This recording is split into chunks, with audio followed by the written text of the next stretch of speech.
을 얻지 못하였느니라. 아멘. 히브리서 13장 마지막 장입니다.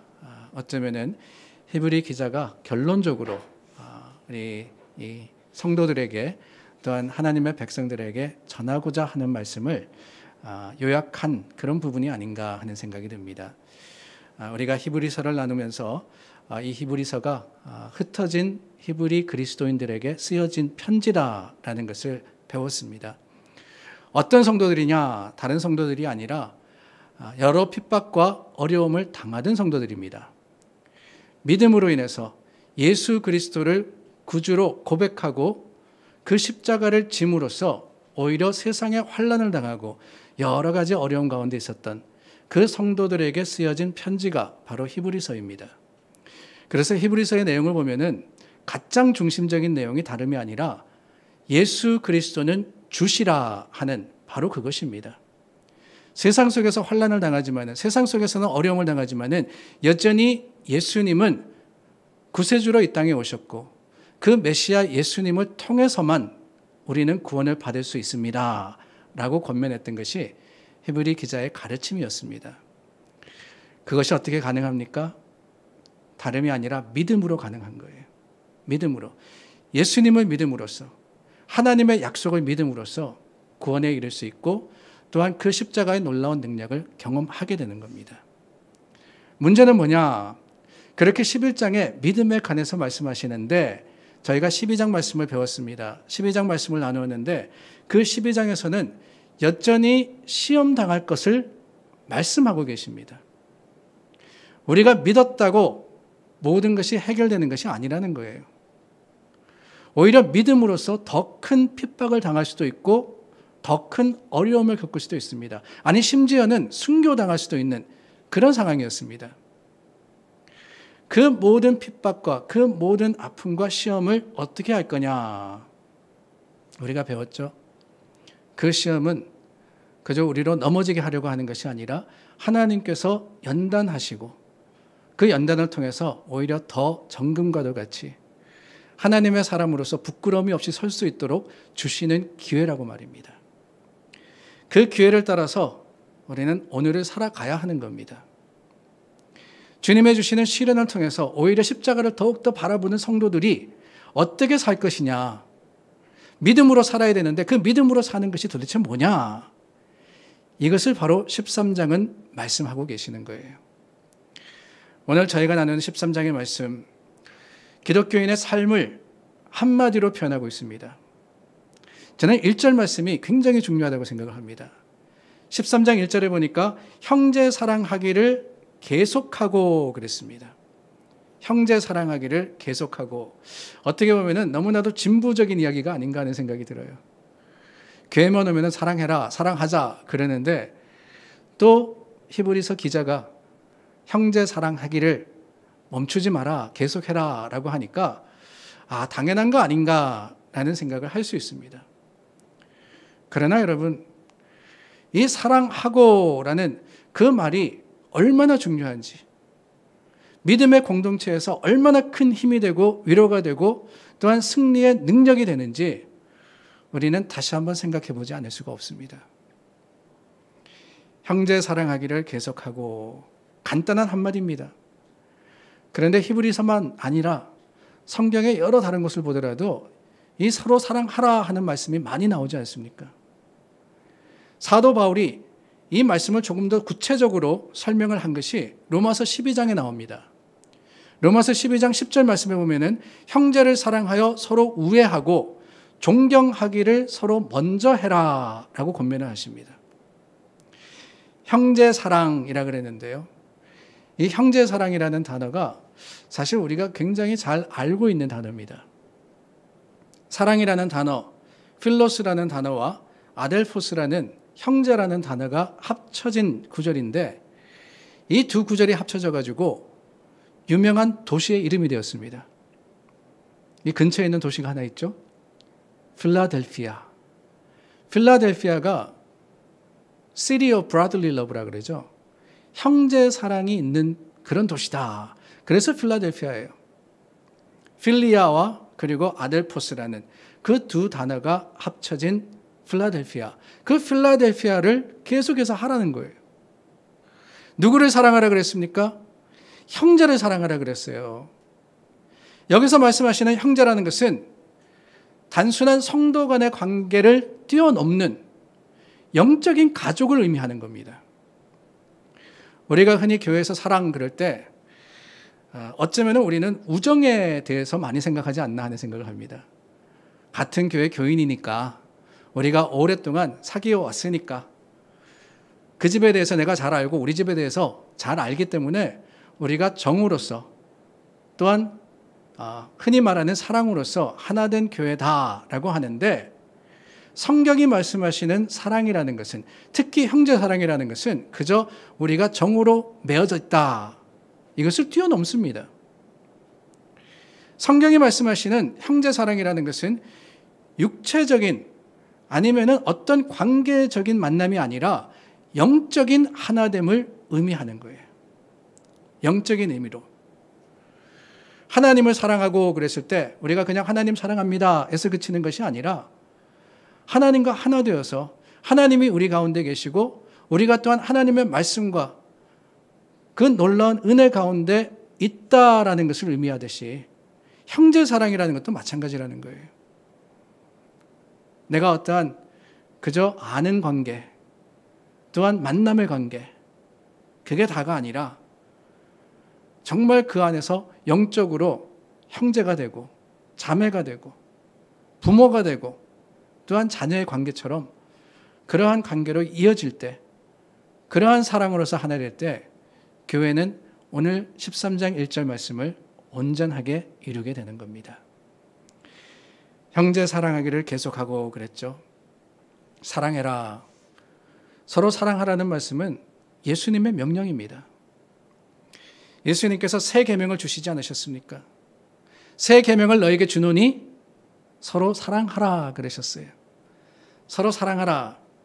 그런데 여러분, 예수님이 서로 사랑하라 하시면서 새 계명이라 그러는데 사실은 사랑하라라는 것은 이미 구약 성경에도 많이 반복되어서 나옵니다. 뭔가 새로운 것은 아니라는 거예요. 레위기 말씀에도 보면은 이웃 사랑하기를 내 몸과 같이 하라라고 명령을 하셨습니다. 근데 그럼에도 불구하고 예수님께서 새 계명을 주노니 서로 사랑하라라는 것이 도대체 왜 새로운 것이며 그것이 왜 놀라운 것이냐? 다름이 아닙니다. 제가 한 구절을 빼놨기 때문에 그래요. 새 계명을 너에게 주노니 그냥 사랑하라고 그러지 않으셨습니다. 내가 너희를 사랑한 것 같이 서로 사랑하라 라고 하신 거예요. 내가 너희를 사랑한 것 같이. 구약에서는 이웃 사랑하기를 내 몸과 같이 하라 그랬습니다. 그러나 예수님께서는 그게 다가 아니라는 거예요. 더 넘어서 내가 너희를 사랑한 것 같이, 바로 여기에 새 계명의 의미가 있습니다. 예수님께서 우리를 사랑하셨는데 어떻게 사랑하시느냐? 여러분, 예수님이 우리를 어떻게 사랑하셨습니까? 죽기까지 사랑하신 거예요. 죽기까지. 우리를 구속하기 위해서 목숨을 내어주셨습니다. 예수님의 사랑은요, 죽음의 사랑이었어요. 예수님의 사랑은 희생의 사랑이었습니다. 예수님의 사랑은 모든 것을 내어주는 사랑이었습니다. 그런 예수님께서 새 계명을 너에게 주노니 서로 사랑하라라고 하실 때 내가 너희를 사랑한 것 같이 라고 하신 것은 다른 게 아닙니다. 교회 공동체가 하나님의 사람들이 사랑을 하되 그저 피상적으로나 아니면은 표면적으로가 아니라 예수님께서 우리를 위해서 죽으셨듯이 우리도 사랑하는 자들을 위해서 희생하고 섬기고 또한 나눌 때 주님의 주시는 새 계명을 행하는 것이라고 가르치시는 거예요. 너희가 서로 사랑하라 라고 하시는 예수님께서 이어서 하시는 말씀이 있었습니다. 요한복음 13장 말씀인데요. 이로써 모든 사람이 너희가 내 제자인 줄 알리라 그러셨어요. 예수님의 제자의 조건이 뭐냐? 세상 사람들이 볼 때 어느 누가 보더라도 우리가 예수님의 제자인 것을 알게 하는, 알 수 있는 그 한 가지가 있는데 뭐냐? 교회 다니는 것도 아니고 예배 열심히 참석하는 것도 아니며 봉사활동하는 것도 아니고 성경을 많이 아는 지식도 아니고 뭐라고요? 서로 사랑하는, 바로 그것이라고 말씀하고 계시는 거예요. 교회를 바라보면서, 하나님의 사람들을 바라보면서, 아니 저 사람들이 어떻게 저럴 수 있을까? 저 사람들이 우리와 다른 게 바로 저것구나라고 하는 것은 다른 게 아닙니다. 서로 사랑하는 거예요. 서로 사랑. 형제 사랑하는, 바로 그것이 주님이 우리에게 주신 사명이자 또한 새 계명일 뿐만 아니라 우리가 예수님을 닮기 위해서 또한 하나님을 닮아가는 그 과정 속에서 정말 중요한 우리의 책임임을 우리는 기억해야 합니다.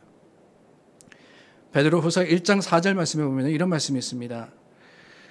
하나님의 신성한 성품에 참여하는 자가 되게 하라고 말씀하시는데, 그 하나님의 성품에 대해서 이야기하면서 여러분 잘 아시는 말씀이에요. 베드로후서 1장 5절입니다. 그러므로 너희가 더욱 힘써 너희 믿음의 덕의 지식을, 지식의 절제를, 절제의 인내를, 인내의 경건을, 경건의 형제 우애를, 형제 우애의 사랑을 더하라 그러셨습니다. 하나님의 성품, 그래서 신성한 성품이라 이렇게 말씀하셨거든요. 하나님의 성품을 닮아가는 그 과정 속에서 형제 우애가 어디 있느냐? 형제 우애의 사랑을 더하라. 끝에 있어요. 끝에. 우리가 하나님을 닮아가면서 믿음을 가질 수 있습니다. 덕을 쌓을 수 있습니다. 지식도 가져야 합니다. 절제와 인내와 경건도 있어야 됩니다. 그러나 그보다 더 중요한 것, 그 중요한 것은 사랑이라는 것을 우리는 기억해야 한다는 거예요. 성경은 말씀하시지 않습니까? 하나님은 사랑이시라라고 말입니다. 하나님은 사랑이시라. 그 하나님의 사랑을 닮은 우리들, 형제 사랑을 행할 때 주님의 모습과 비슷해지는 삶과 또한 모습으로서 사람들 앞에 설 수 있으리라 믿습니다. 이러한 형제 사랑이 우리 교회 안에 있습니까? 이러한 형제 사랑이 믿음의 공동체 안에 있습니까? 아니면 입으로는 사랑합니다 라고 하지만 돌아서면 험담하고 가습하고 미워하고 질투하지는 않습니까? 하나님을 사랑함이 참으로 우리 믿음의 본이 되기를 원하며, 형제 사랑, 그 형제 사랑이 그저 표면적인 어떠한 모습적인 것이 아니라 영적인 하나됨이라는 것을 다시 한번 기억하며 주님 앞에 나아가는 하나님의 사람들이 될 수 있기를 예수님의 이름으로 축원합니다. 형제 사랑을 실천하라라고 말씀하셨습니다. 그리고 2절 말씀에 가서 손님 대접하기를 잊지 말라 그랬어요. 손님 대접하기를 잊지 말라. 이로써 부지 중에 천사들을 대접한 이들이 있었느니라. 예를 들어서 말씀하십니다. 손님 대접함으로써 천사를 대접한 사람이 있었다. 다름이 아니라 창세기 18장과 19장에 나오는 말씀이에요. 아브라함과 롯이 천사를 대접한 사건을 지칭해서 가르쳐 주시는 겁니다. 손님 대접하기를 잊지 마라. 로마서 12장 말씀에 형제 우애, 그 형제 사랑을 바울이 이야기했다 그랬는데 이어지는 말씀에도 똑같은 말씀을 하십니다. 성도들의 쓸 것을 공급하며 손 대접하기를 힘써라. 여러분, 그러고 보면은 우리 전 세대 성도들은 이 손님 대접하기를 참 잘하셨습니다. 저도 기억나는 게 시골 할머님이 시골 교회 방문하시는 분은 어떻게 해서든지 댁에 초청하셔가지고, 아니 시골에 사시면서 뭐가 그렇게 먹을 게 많으셨겠어요. 근데 있는 것 없는 것 다 꺼내 놓으시고 대접하셨던 것이 기억이 납니다. 여러분들도 아마 그러셨을 거예요. 근데 어떻게 보면은 오늘이 되면 될수록 그러한 마음이, 그러한 사랑이 없어지고 우리 관계가 참 척박해진 게 아닌가 하는 생각이 들어요. 손님 대접이라 그랬습니다. 근데 이 손님 대접에는 두 가지가 있는 것 같습니다. 하나는 아는 사람을 대접하는 거죠. 사실 여기까지는 우리는 합니다. 아는 사람을 대접할 때 내가 아는 사람, 내가 친한 사람, 나와 어떤 관계가 있는 사람이 우리 집을 방문했을 때 최선을 다해서 식사를 대접하고 또한 환영을 하고, 이거는 당연한 겁니다.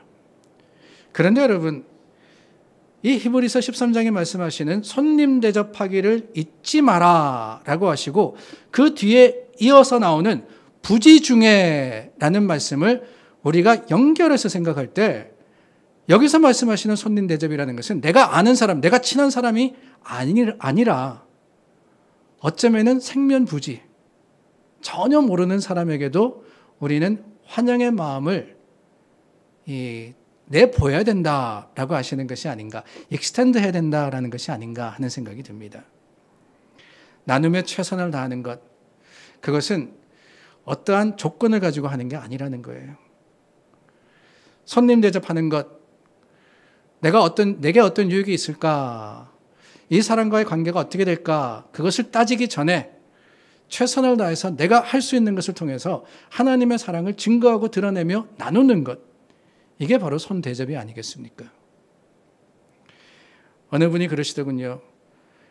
이렇게 남을 돕고 그리고 대접할 때 기억해야 하는 세 가지가 있답니다.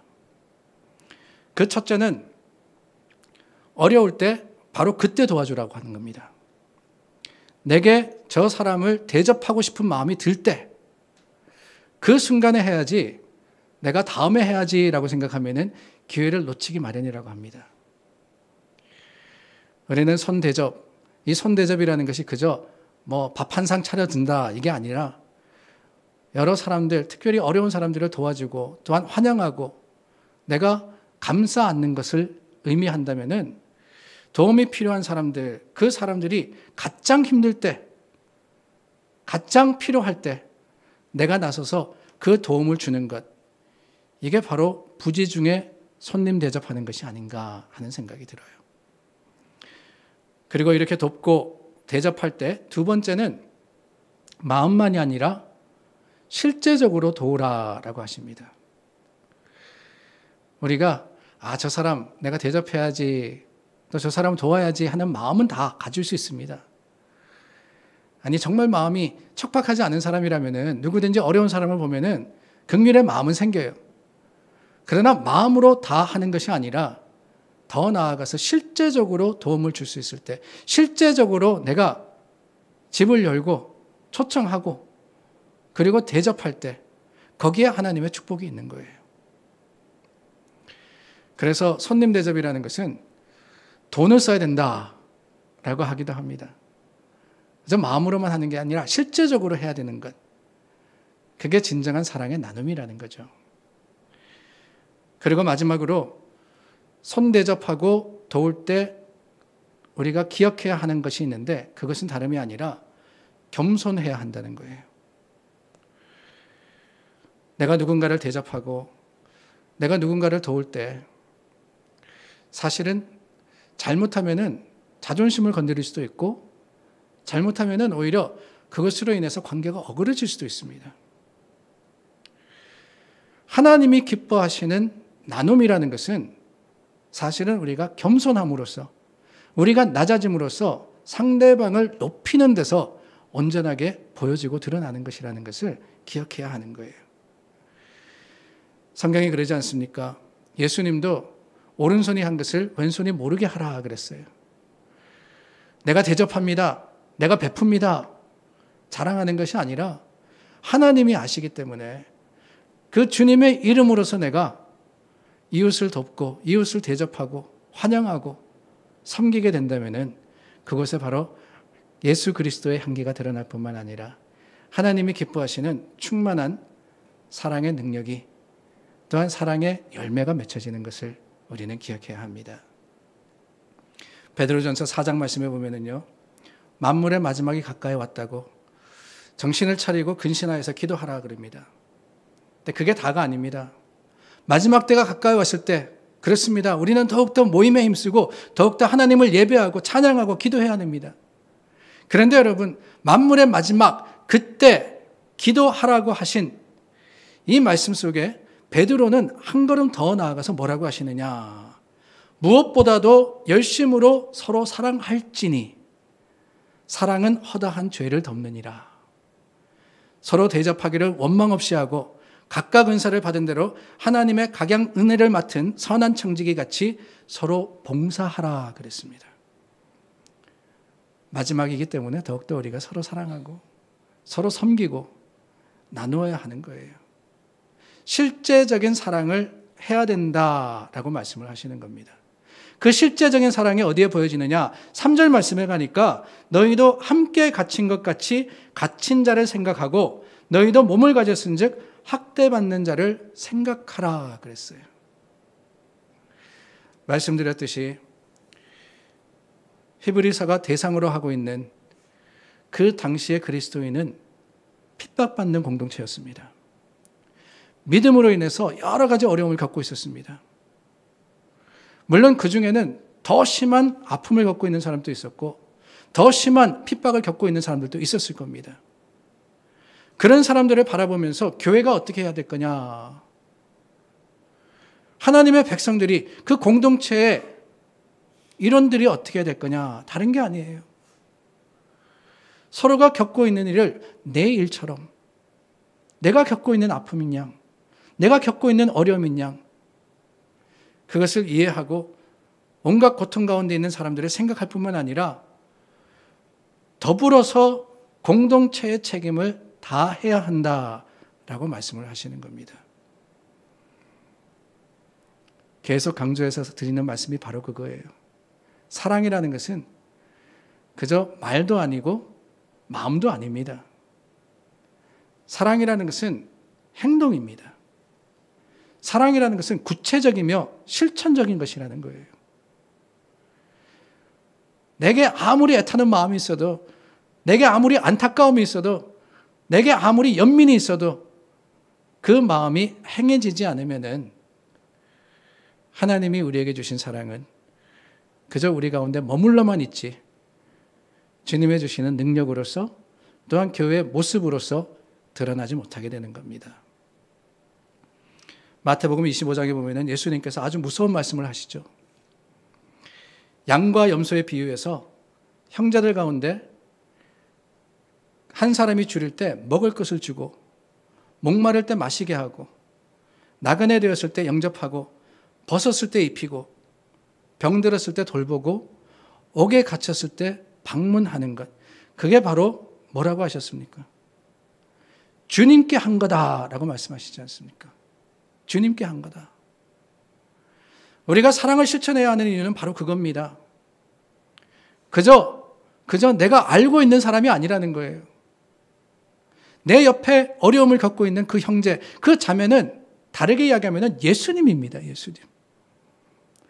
예수님을 보듯, 예수님을 바라듯 우리가 사랑을 나눌 때 바로 주님께서는 그 모든 것들이 하나님께 한 것이라고 칭찬하시고 우리가 한 것을 통해서 주님의 사랑을 보여주시게 되는 겁니다.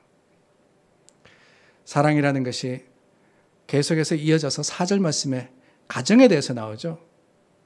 모든 사람은 결혼을 귀히 여기고 침소를 더럽히지 않게 하라. 음행하는 자들과 간음하는 자들을 하나님이 심판하시리라. 어떻게 보면 조금은 엉뚱합니다. 공동체에 대한 말씀을 하시면서 가정에 대한 말씀으로 이어지기 때문에. 근데 4절 말씀, 이 4절 말씀도 마찬가지입니다. 사랑이 사라지면은 가장 먼저 무너지는 데가 어디냐? 하나님께서 최초로 세우신 공동체가 먼저 무너지는 거예요. 사랑이 식어지면은 그 사랑이 식어지는 것이 어디서부터 시작이 되느냐? 가정에서부터 시작이 되더라는 거예요. 물론 우리가 교회의 공동체를 사랑하고 형제자매를 사랑해야 됩니다. 그러나 여러분, 형제 사랑하기를 계속하라고 하시는 말씀 속에 그 사랑이 가능하게 되는 것은 어디에서부터냐? 가정에서부터 시작이 되는 거예요. 부부가 서로 사랑하고 형제가 사랑하며 뿐만 아니라 부모와 자녀가 사랑할 때 그 사랑의 능력이 가정이라는 작은 유닛에서 이웃으로 또한 공동체로 번져간다라는 사실을 기억할 때 하나님의 말씀대로 거룩한 가정을 이루고 그 거룩한 가정에 사랑이 충만하도록 우리는 항상 애쓰며 하나님께 기도해야 하리라 믿습니다. 5절 말씀은 돈에 대해서 이야기하시죠. 그렇습니다. 사랑이라고 이야기할 때 그 사랑의 대상이 참 다양한 것 같습니다. 무엇을 사랑하느냐? 우리가 사람을 사랑할 수도 있고 또한 어떠한 물질을 사랑할 수도 있을 것 같습니다. 근데 마지막에 가까울수록 세상은 오히려 이런 물질적인 특별히 돈을 사랑하는 것에 충만해지지 않나 하는 생각이 들어요. 예수님을 믿고 사는 사람들은 물질에 얽매이지 말아야 한다라고 히브리 기자는 권면합니다. 물질의 노예가 되는 것이 아니라 물질을 다스리는 사람이 되어야 된다는 거예요. 돈을 사랑하는 것이 아니라 돈을 사랑하는 것이 뭐라 그랬습니까? 일만하게 뿌리가 된다 그랬거든요. 오히려 하나님을 사랑하고 그 하나님의 주시는 그 사랑을 전할 때 우리는 세상을 이기는 하나님의 교회가 되고 능력이 되는 겁니다. 돈이라는 거 필요하죠. 돈 있으면 좋습니다. 그러나 여러분, 돈으로 약은 살 수 있지만 건강은 살 수 없잖아요. 돈으로 집은 살 수 있지만 가정은 살 수 없습니다. 돈으로 여러분, 우리가 좋아하는 거, 즐기는 거 할 수 있지만 행복은 살 수 없어요. 돈으로 먹을 것은 살 수 있지만 먹을 것 산다 그래서 우리가 만족하고 배부르게 맛있게 먹을 수는 없습니다. 돈을 사랑하는 것이 아니라 하나님을 사랑해야 되는 거예요. 하나님을. 그 하나님의 사랑이 우리 가운데 있을 때 우리는 세상을 이기는 믿음의 공동체가 됩니다. 5절 후반절부터 6절 말씀, 돈을 사랑하지 말고 있는 바를 족한 줄로 알라 그러신 이 기자는 5절과 6절에 이렇게 말씀하십니다. 그가 친히 말씀하시기를 내가 결코 너희를 버리지 아니하고 너희를 떠나지 아니하리라 하셨느니라. 그러므로 우리가 담대히 말하되 주는 나를 돕는 이시니 내가 무서워하지 아니하겠노라. 사람이 내게 어찌하리요 하노라 그랬습니다. 여러분, 모든 것은 하나님께 달려있는 거예요. 하나님께서 나를 도우시기 때문에 세상의 어느 것도 우리를 넘어뜨리지 못합니다. 믿음의 확신을 가지고 주님께서 우리를 책임지신다는 사실을 기억할 때, 왜 하나님이 우리를 책임지십니까? 다른 게 아니잖아요. 나를 사랑하시기 때문에. 나를 사랑하시기 때문에 하나님은 사랑하는 자를 끝까지 지키시고 끝까지 붙드신다는 거예요. 여러분, 이 말씀 오늘 우리에게도 감동이 되지만은 2000년 전 그때를 생각해 보시기를 바랍니다.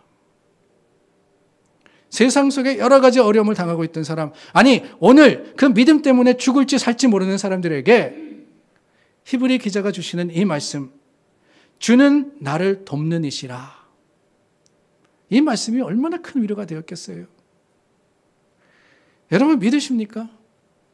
주님께서 나를 도우시는 거룩하신 하나님이시라는 것, 하나님이 내 편이라는 것을 여러분들은 확신하십니까? 그렇다면 걱정할 필요가 없는 거예요. 하나님이 세상을 이기셨습니다. 죄를 이기셨습니다. 어두움을 물리치셨습니다. 오직 그 하나님을 바라보는 자들, 내가 무서워하지 아니하리라. 내가 무서워하지 아니하리라. 이 고백으로서 주님께 나아가시는 하나님의 백성들이 되시기를 바랍니다. 마지막 7절, 8절, 9절 말씀, 이 말씀들을 같이 보겠는데요. 7절, 8절, 9절 말씀은 다른 게 아닙니다. 하나님의 말씀을 너에게 일러주고 너희를 인도하던 자를 생각하여서 그들의 믿음을 본받으라 그랬습니다. 그러면서 9절 말씀에 가면은 여러 가지 다른 교훈에 끌리지 마라 그러셨어요. 먼저는 여기서 말씀하시는 것은 그 당시 교회 내에서 하나님의 말씀을 전하던 지도자들을 이야기합니다. 교사들을 이야기합니다. 근데 문제는 뭐냐? 그 교사들이 전하고 또 선포하던 이야기들이 다 옳은 것이 아니었다는 거예요. 거짓 선지자가 있습니다. 거짓 교사가 있었습니다. 어떤 거짓이십니까? 다른 게 아닙니다. 예수 그리스도는 어제나 오늘이나 영원토록 동일하시느니라 그랬는데 그게 아니라 예수님께서 말씀하신 대로 내가 곧 다시 오리라 그러셨음에도 불구하고 시간이 지나고 30년이 되고 40년이 될 때 그 예수님의 재림이 임하지 않을 때 주님에 대해서 잘못 가르치고 잘못 전하는 그 말씀을 믿지 말라는 거예요. 그 거짓에 미혹되지 말고 그 거짓에 넘어지지 마라. 그렇다면 어떻게 할 거냐? 붙들라는 거예요. 8절 말씀과 같이 영원토록 동일하신 하나님, 영원토록 동일하다는 것은 다른 게 아닙니다. 변치 않는다는 거예요. 변치 않는 하나님의 말씀, 변치 않는 예수 그리스도의 그 구원의 능력을 오늘 우리가 붙들 때 세상은 하나님의 사람들을 혼란스럽게 하려고 합니다. 사탄과 마귀는 지금도 우리를 유혹해서 하나님의 길에서부터 벗어나게 만들려고 해요. 그러나 여전히 우리가 주님의 말씀만을 붙들고 그 말씀을 바라며 주님 주시는 그 놀라운 능력의 반석 위에 선다면은 우리는 하나님의 명령과도 같이 서로를 사랑할 뿐만 아니라 끝까지 그 사랑을 지킴으로써 하나님의 원하시는 믿음의 공동체, 교회, 또 하나님의 자녀들이 될 수 있으리라 믿습니다. 세상은 참 혼란스럽습니다. 분주한 가운데 우리를 하나님으로부터 시선을 떼게 만듭니다. 그러나 그러면 그럴수록 더욱더 우리는 십자가만 바라보고 더욱더 하나님의 음성에 그 말씀에 귀를 기울이고 흔들리지 않는 믿음으로서 변하지 않으시는 예수님을 소망하는 교회가 다 될 수 있기를 바랍니다.